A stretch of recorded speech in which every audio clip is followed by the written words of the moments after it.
최근에 밤하늘에 초승달이 예쁘게 떠 있는 것을 본 적이 있습니다. 우리는 가끔 하늘에 뜬 달을 보면서 여러 가지 생각을 합니다.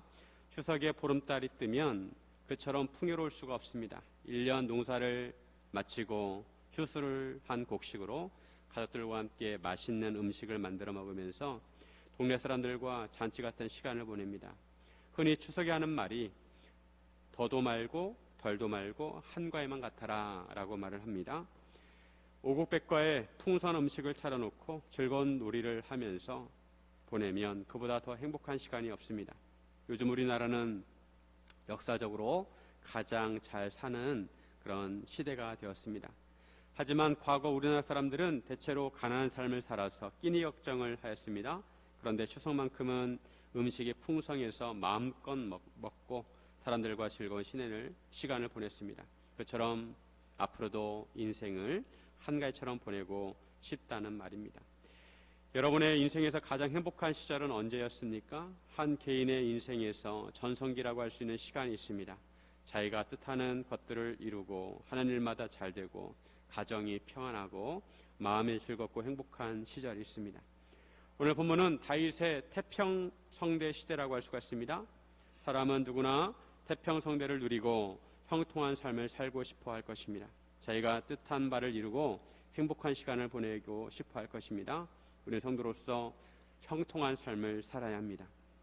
우리가 형통한 삶을 살려면 어떻게 하는지 함께 나누기를 원합니다. 첫째, 하나님의 도우심을 구해야 합니다. 한 나라의 역사를 보면 성장기가 있고 성숙기가 있고 쇠퇴기가 있습니다.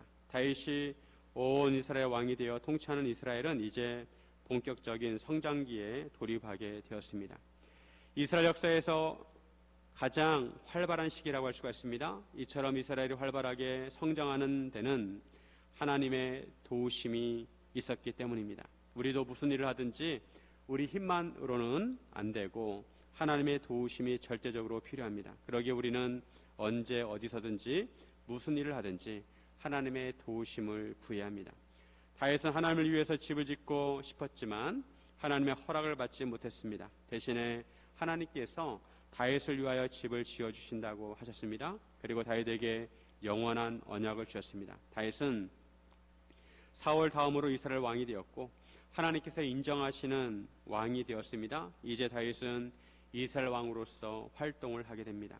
오늘 본문에 보면 다윗은 이스라엘 왕으로서 주변에 있는 나라들을 정복하게 됩니다. 먼저 다윗은 블레셋을 공격했습니다.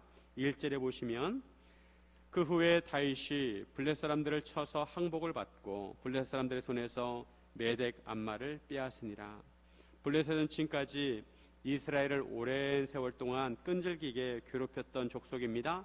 삼손의 눈을 뽑은 자들도 블레셋 사람들이고 거인 골리앗도 블레셋 사람입니다. 그리고 사울왕과 그의 아들들도 길보아 산에서 블레셋과 전투를 하다가 죽게 되었습니다. 블레셋은 이스라엘에게 있어서 가시 같은 존재였습니다. 틈만 나면 이스라엘을 공격하고 괴롭혔습니다. 그런데 다윗이 왕이 되어서 그런 블레셋 사람들을 공격하여 항복을 받았습니다.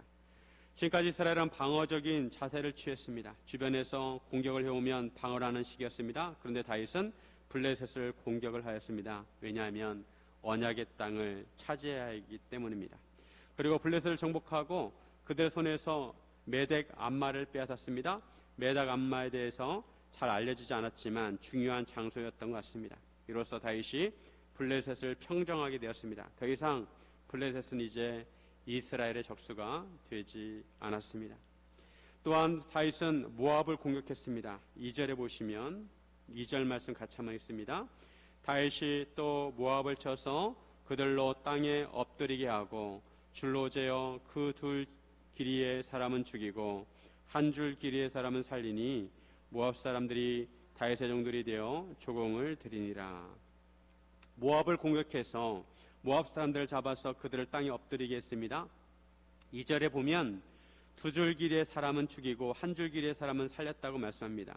이것을 잘못 오해할 수가 있는데 두 줄 길이 즉 키가 큰 사람은 죽이고 한 줄 길이 즉 키가 작은 사람은 살렸다고 오해할 수가 있습니다. 하지만 원문을 그대로 해석하면 그리고 그가 두 줄을 죽이기 위하여 그리고 꽉 찬 한 줄은 살리기 위하여 지었다입니다. 즉 사람들을 세 줄로 엎드리게 해서 두 줄은 죽이고 한 줄은 살렸다는 것입니다. 왜 이렇게 하였는지 그 이유가 나와 있지 않지만 저항이 심한 사람들은 죽이지 않았나 생각을 합니다.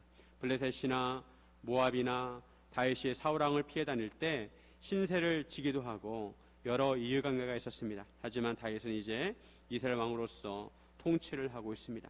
오늘 본문에서 비중 있게 다루는 적수가 있습니다. 바로 루옵의 아들 소바왕 하닷에셀입니다. 하닷에셀은 이스라엘의 북동쪽에서 나름 영향력 있는 왕이었습니다. 하닷에셀이 자기 권세를 회복하려고 유브라데 강으로 갈 때 다윗이 그를 공격했습니다. 다윗 입장에서 하닷에셀이 세를 확장하는 것을 막은 것입니다. 하닷에셀에게 마병 1700명과 보병 2만 명을 사로잡고 또 병거 100대의 말은 남기고 다윗이 그 외의 병거의 말은 다 발의 힘줄을 끊었습니다. 이것은 다윗이 대단한 승리를 거둔 것입니다. 대군을 이긴 것입니다. 하나님께서 이스라엘 왕에게 말을 많이 두지 말라고 하셨는데 다윗은 그 말씀대로 말의 일부만 남기고 나머지는 발의 힘줄을 끊었습니다. 한편 다메섹의 아람 사람이 소바왕 하닷에셀을 도우려고 다윗을 공격했습니다. 이때 다윗은 아람 사람 22,000명도 죽이게 됩니다. 그리고 다윗이 다메섹 아람에 수비대를 두었습니다. 아람 사람이 다윗의 종이 되어서 조공을 바치게 됩니다. 이외에도 암몬 자손과 아말렉도 정복하게 되었습니다. 이처럼 다윗은 이스라엘 주변에 있는 나라들을 평정하게 되었습니다.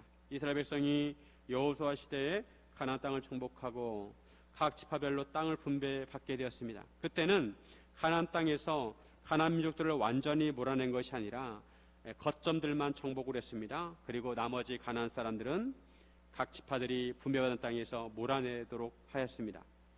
산불이 나면 먼저 큰 불을 잡습니다. 그리고 큰 불이 잡히면 그 다음에 잔불을 잡습니다. 그처럼 먼저 가나안 땅에서 큰 틀에서 가나안 민족들을 몰아내었고 그 다음에 각 지파별로 남아있는 가나안 민족들을 몰아내라고 했습니다. 그런데 사사기 시대에 접어들면서 이스라엘 백성들이 여호와 하나님을 경외하고 하나님 말씀대로 살아야 되는데 그렇지 못하고 불순종한 삶을 살았습니다. 그러자 하나님께서 가나안 민족들을 통해서 오히려 이스라엘 백성을 징벌하셨습니다. 이스라엘이 가나안 민족들의 억압을 받게 된 것입니다. 그러다가 사울이 이스라엘 초대 왕이 되면서 왕정 시대가 되었습니다. 하지만 사울은 하나님의 말씀에 불순종해서 버림을 받게 됩니다. 그리고 하나님께서 어린 목동 다윗을 선택하셔서 이스라엘 왕으로 삼으셨습니다. 다윗은 하나님으로부터 기름 부음을 받았지만 바로 이스라엘 왕이 되지 못하고 사울 왕을 피해 다니며 광야 생활을 해야 했습니다. 그러다가 때가 되었을 때 온 이스라엘의 왕이 되게 되었습니다. 지금까지 이스라엘이나 다윗 개인에게 있어서 가나안 땅에서 평안한 시기를 보내지 못했습니다. 쫓아내지 못한 가나안 민족들의 억압을 받기도 하고 주변 나라들의 공격을 받아서 괴로운 시절을 보냈습니다. 그런데 이제 다윗이 이스라엘 왕이 되고 나서 모든 상황이 역전이 되었습니다.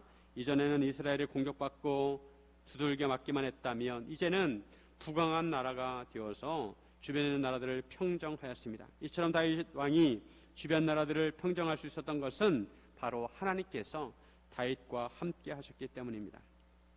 6절 말씀 같이 한번 읽습니다. 다윗이 다메섹 아람에 수비대를 두매 아람 사람이 다윗의 종이 되어 조공을 바치니라.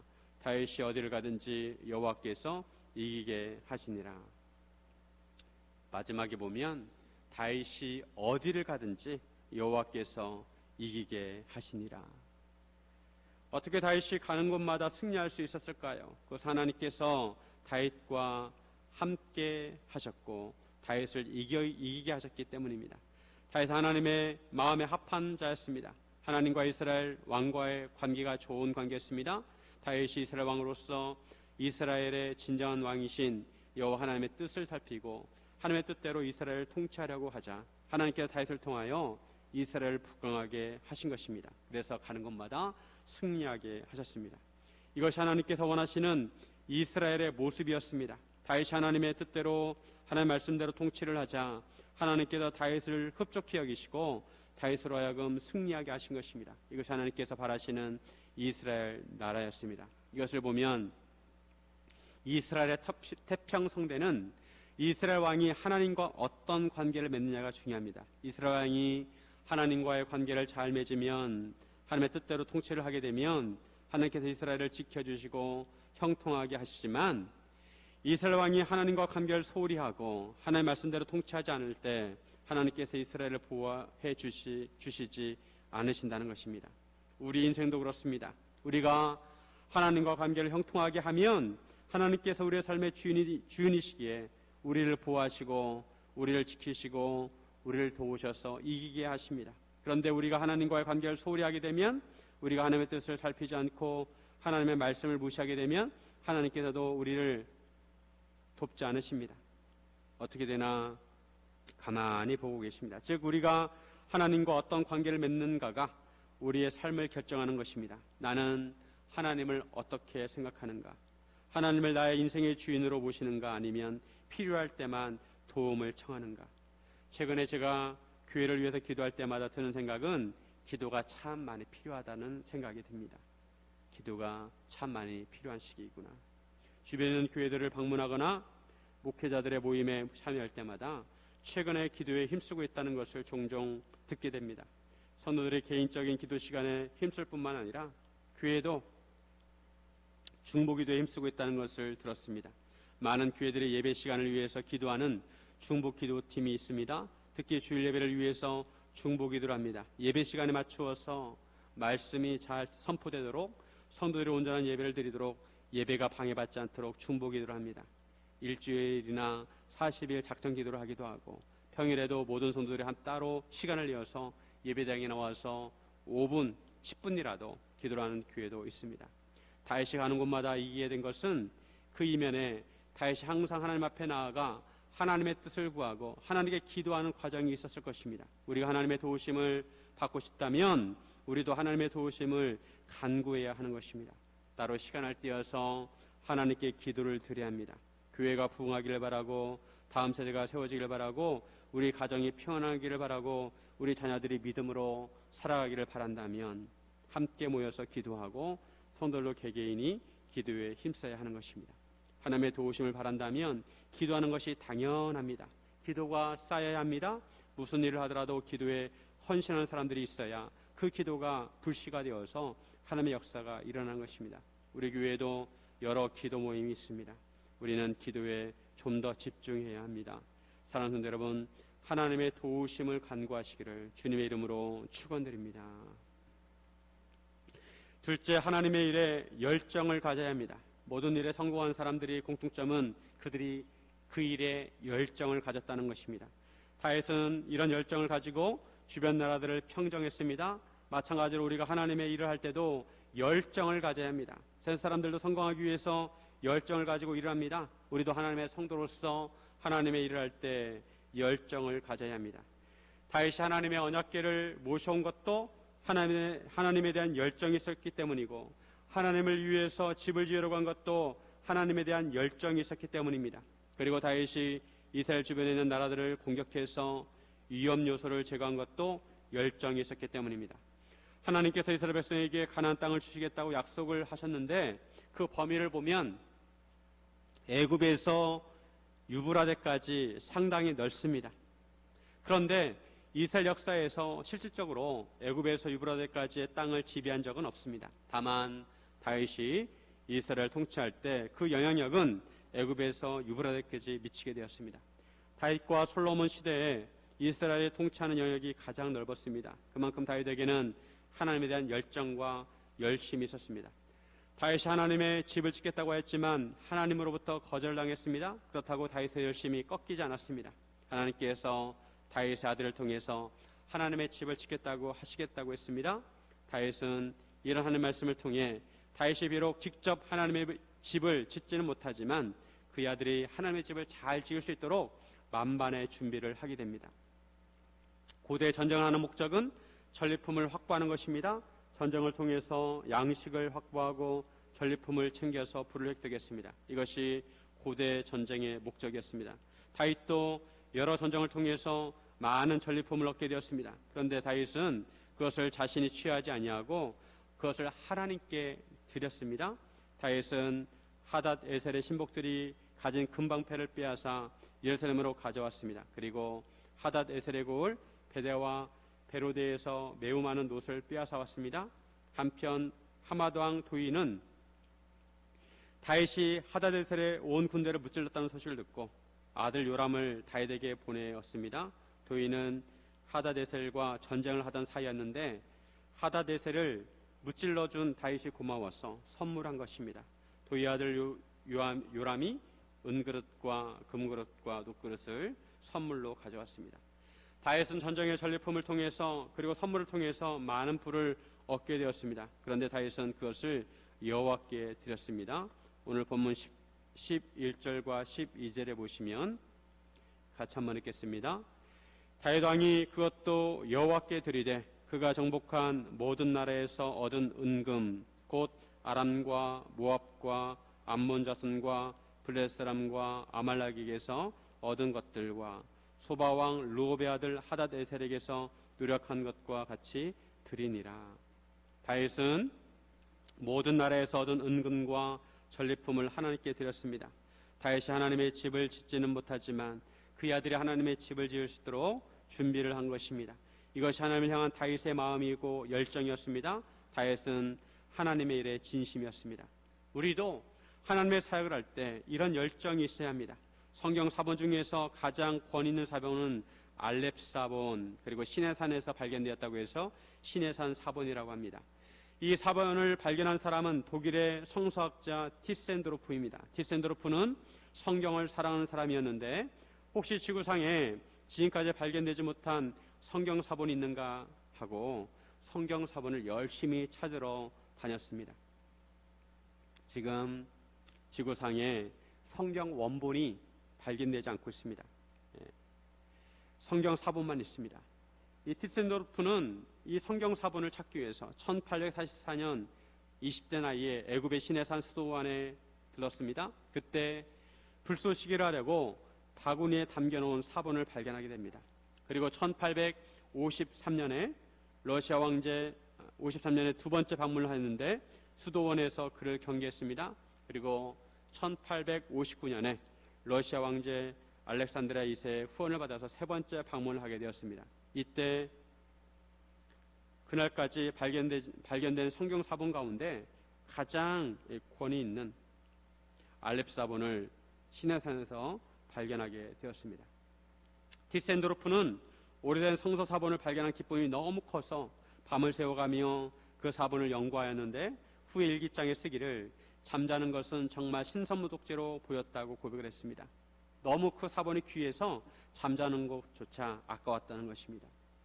그리고 티센도르프는 시내산 사본의 발견에 대해 이렇게 말했습니다. 나는 내 손에 현존하는 것 중에 가장 귀중한 성경 보물, 즉 20년 동안 이 분야에 대한 연구한 모든 사본들 중에 가장 오래되고 가장 중요한 보물을 들고 있음을 알았다고 증언을 하였습니다. 우리에게 이런 열정이 필요합니다. 하나님을 위해서라면, 하나님의 성경을 위해서라면 모든 것을 포기하고 달려갈 수 있는 열정이 있어야 합니다. 한편 우리가 하나님의 일을 할 때 조심해야 할 것이 있습니다. 우리가 하나님의 일을 할 때 열심을 갖는 것은 좋지만 잘못하면 자신의 야망이 될 수도 있다는 것입니다.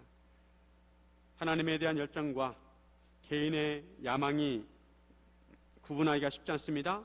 교회의 일을 열심히 하는데 그것이 하나님을 위해서 헌신된 마음으로 열심을 내는 것인지 아니면 자신의 이름을 위하여 열심을 하는 것인지 그 마음의 동기를 잘 구분할 수 있어야 합니다. 오늘 본문에서 소금골짜기에서 한 전투가 소개가 됩니다. 소금골짜기는 사해 아래쪽에 있는 지역입니다. 다윗이 소금골짜기에서 에돔 사람 18,000명을 쳐 죽이고 돌아와서 명성을 떨쳤습니다. 13절에 보시면 다윗이 소금골짜기에서 에돔 사람 18,000명을 쳐 죽이고 돌아와서 명성을 떨치니라. 다윗이 소금골짜기에서 에돔 군대를 격파하고 큰 업적을 세우게 되었습니다. 그런데 이때 명성을 떨쳤다고 말씀합니다. 하나님께서 다윗의 이름을 위대하게 만들어 주시겠다고 하셨습니다.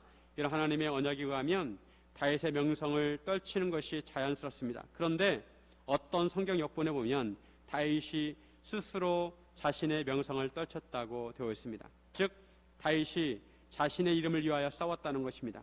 이런 해석을 두고 어떤 사람은 그전에는 다윗이 전쟁을 할 때 하나님을 의존하였는데 이번에는 다윗이 자신의 힘과 능력을 의존하였다고 봅니다. 이럴 경우 다윗의 행위는 옳지 않다는 것입니다. 즉 다윗이 처음에는 하나님을 위한 열심을 내다가 다윗이 자신의 야망을 위해서 열심을 내었다는 것입니다. 하나님의 일에 열정을 내는 것과 자신의 야망을 위해 열심을 내는 것은 한 끗 차이입니다. 다만 동기가 누구를 위한 것인가 그것이 문제입니다. 하나님을 위한 것인가 아니면 나 자신을 위한 것인가. 인간의 마음은 무리의 낙엽처럼 항상 흔들립니다. 어떤 순간에는 순수하게 하나님을 위해서 일하는 것 같다가도 어떤 순간에 되돌아보면 자기 자신이 하나님보다 앞서 있습니다. 이런 순간을 조심해야 합니다. 예수님께서는 이렇게 말씀하셨습니다. 누가복음 13장 15절에 그들에게 이르되 삼가 모든 탐심을 물리치라. 사람의 생명이 그 소유에 넉넉한 데 있지 아니하리라 하시고, 어떤 사람이 예수님께 부탁을 합니다. 자기 형에게 명하셔서 자기와 유산을 나누게 해달라고 부탁을 합니다. 그때 이 말씀을 하셨습니다. 누가 나를 너희 재판장이나 물건 나누는 자로 세웠느냐. 우리는 매 순간 우리의 탐심과 야망의 마음이 없는지 살피고 경계해야 합니다. 예수님에 대한 영화가 많이 만들어졌는데 2004년에 멜 깁슨 감독이 만든 패션 오브 크라이스트라는 영화가 화제가 된 적이 있습니다. 여기서 패션이라는 단어는 열정이라는 뜻을 가지고 있습니다. 패션은 라틴어로 파티에서 유래가 되었는데 고통이라는 뜻이 있습니다. 그래서 예수님에 대한 패션은 순환 고난이라는 뜻을 가지고 있습니다. 예수님은 우리를 구원하시기 위해서 우리를 열정적으로 사랑하셨고 십자가를 졌습니다. 즉 예수님의 십자가의 고난은 바로 예수님의 열정이었습니다. 우리가 하나님에 대해서 열정을 가지고 있다면 자기 십자가를 져야 합니다. 사랑하는 성도 여러분, 하나님의 일에 열정을 가지시기를 주님의 이름으로 축원드립니다. 셋째, 하나님의 가치를 추구해야 합니다. 사람들은 자기가 소중하게 여기는 것을 위해 일을 하고 살아갑니다. 다윗은 이스라엘 왕으로서 나라를 다스리면서 하나님의 가치를 추구하였습니다. 우리도 우리 인생을 살아갈 때 하나님의 가치를 위해서 살아가야 합니다. 하나님께서 소중하게 여기시는 것을 위해서 살아야 합니다. 다윗은 이스라엘 왕으로서 나라를 통치할 때 정의와 공의를 행하였습니다. 15절에 보면 다윗이 온 이스라엘 다스려 다윗이 모든 백성에게 정의와 공의를 행할세. 이스라엘은 하나님의 나라입니다. 하나님께서 세우신 나라이고 하나님의 소유입니다. 그러면 하나님의 뜻에 맞게 통치되어야 합니다. 이런 면에서 이스라엘 왕은 하나님의 종입니다. 자기 임의대로 통치해서는 안 되고 하나님의 뜻대로 하나님의 말씀대로 통치해야 합니다. 이런 면에서 다윗은 이스라엘을 하나님의 뜻대로 통치하였습니다. 즉 하나님께서 중요하게 여기시는 정의와 공의로 통치를 하였습니다. 잠언 16장 12절에 보면 악을 행하는 것은 왕들이 미워할 바이니 이는 그 보좌가 공의로 말미암아 굳게 섬이니라.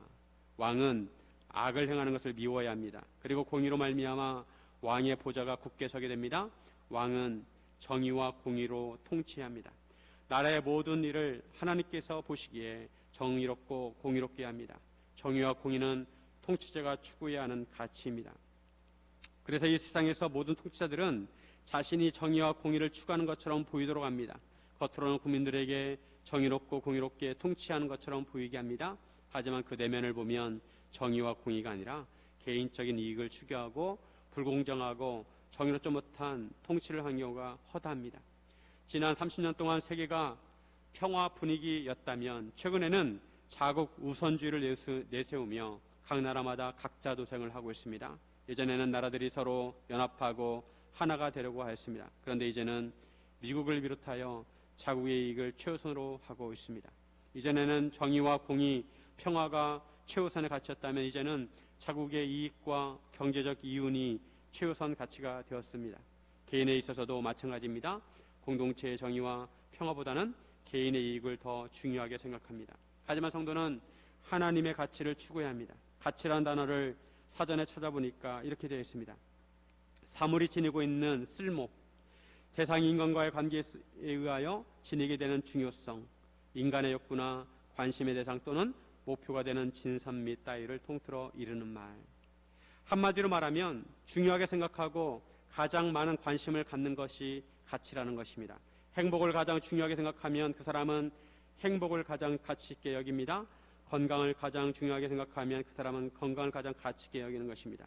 돈을 가장 중요하게 생각하면 그 사람은 돈을 가장 가치 있게 여기고 생각하는 것입니다. 이런 면에서 성도는 하나님께서 중요하게 생각하시는 것을 중요하게 생각해야 합니다.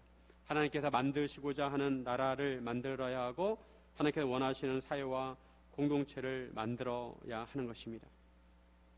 이런 면에서 다윗은 하나님의 나라를 세우려고 하였습니다. 다윗은 중요한 직책에 사람들을 임명해서 나라를 안정적으로 운영하였습니다. 군대 장관과 사관과 제사장과 서기관을 임명했습니다. 다윗의 아들들도 대신들이 되어서 함께 참여했습니다. 다윗은 정의와 공의를 추구하며 하나님의 종이 되어서 하나님의 나라를 세우려고 하였습니다. 그러면 우리는 무엇을 중요하게 생각해야 할까요? 우리가 인생을 살면서 무엇을 추구해야 할까요? 요즘 현대인들이 추구하는 가치는 무엇일까요? 요즘 현대인들이 가장 원하는 삶은 경제적 자유입니다. 요즘 유행하는 단어가 파이어족입니다. 40대 전후에 경제적인 자립을 내서 일하지 않고도 살 수 있도록 하고 조기 은퇴를 해서 편안하게 살고자 하는 사람들을 말합니다. 직장에서 매일 상사에게 깨지고 사람들과 부대끼고 힘들게 일하지 말고 경제적으로 자립해서 자기가 하고 싶은 일을 하면서 인생을 산다는 것입니다. 경제적으로 자유로우면 편안하게 살 수 있고 좀 더 여로운 삶을 살 수가 있습니다. 하지만 인생은 그것이 전부가 아닙니다. 파이어족은 직장을 그만두고 세계여행을 하면서 삶을 즐기기를 원합니다. 하지만 일을 하지 않고 여행을 하고 놀기만 하면 금방 삶의 무료함을 느끼게 됩니다. 삶의 의미를 찾지 못합니다. 인생은 놀고 먹는 것이 전부가 아닙니다. 그래서 존 스튜어트 밀은 배부른 돼지보다 배고픈 소크라테스가 낫다고 했습니다. 하나님 믿는 성도들은 단지 인생을 즐기기 위해서만 살아서는 안 되고 하나님께서 주신 사명을 위해서 살아야 합니다. 하나님께서 중요하게 생각하는 것을 나도 중요하게 생각해야 합니다. 하나님께서 원하시는 삶을 살아야 하고 하나님께서 원하시는 세상을 만들어야 합니다. 그래서 이번에 총선이 있는데 하나님의 가치를 소중하게 여기는 사람들이 세워질 수 있도록 기도해야 합니다. 법치국가에서 나라를 세우는 데 법이 가장 중요합니다. 법을 잘 만들어야 합니다. 하나님의 가치가 녹아있는 법을 만들 수 있는 사람들이 국회의원이 되어야 합니다. 우리는 하루를 살아도 하나님의 가치를 추구해야 합니다. 하나님의 가치를 추구한다고 대단한 무엇을 해야 한다는 것이 아닙니다. 그저 하나님께서 우리에게 주신 것에 감사하고 기뻐하고 하나님을 사랑하고 이웃을 사랑하는 것도 훌륭합니다. 예수님께서 우리에게 부탁하신 복음을 전하고 하나님의 나라가 이 땅 가운데 이루어지도록 기도하는 것입니다. 하루하루 성경을 읽으면서 하나님께서 무엇을 중요하게 생각하시는지 묵상하고 그 말씀대로 살려고 하는 자세가 중요합니다. 예수님은 무엇을 하셨는지 생각하면 됩니다. 예수님은 구원하시고자 한 영혼을 찾아다니셨습니다. 예수님은 복음으로 하나님의 나라를 세우셨습니다. 형통한 삶은 우리가 원하는 삶이 아니라 하나님께서 인정하시는 삶입니다. 이런 형통한 삶을 살기 위해 우리는 하나님의 도우심을 구해야 하고 하나님의 일에 열정을 가져야 하고 하나님의 가치를 추구해야 합니다. 요즘 온도는 그렇게 낮은 온도가 아닌데 바람이 쌀쌀하고 차갑게 느껴집니다. 같은 온도라도 초겨울의 온도는 앞으로 추운 겨울이 온다고 생각하니까 바람이 그렇게 차갑게 느껴지지 않습니다. 그런데 따뜻한 봄을 기다리고 있으니까 바람이 더 차게 느껴지는 것입니다. 하지만 분명한 것은 따뜻한 봄이 분명히 온다는 것입니다. 마찬가지로 하나님의 나라는 분명히 예수님께서 오시면 완성이 될 것입니다. 다소 찬바람이 불더라도 하나님의 나라를 바라보며 믿음으로 사시기를 바랍니다. 사랑하는 여러분, 하나님께서 인정하시는 형통한 삶을 사시기를 주님의 이름으로 축원드립니다.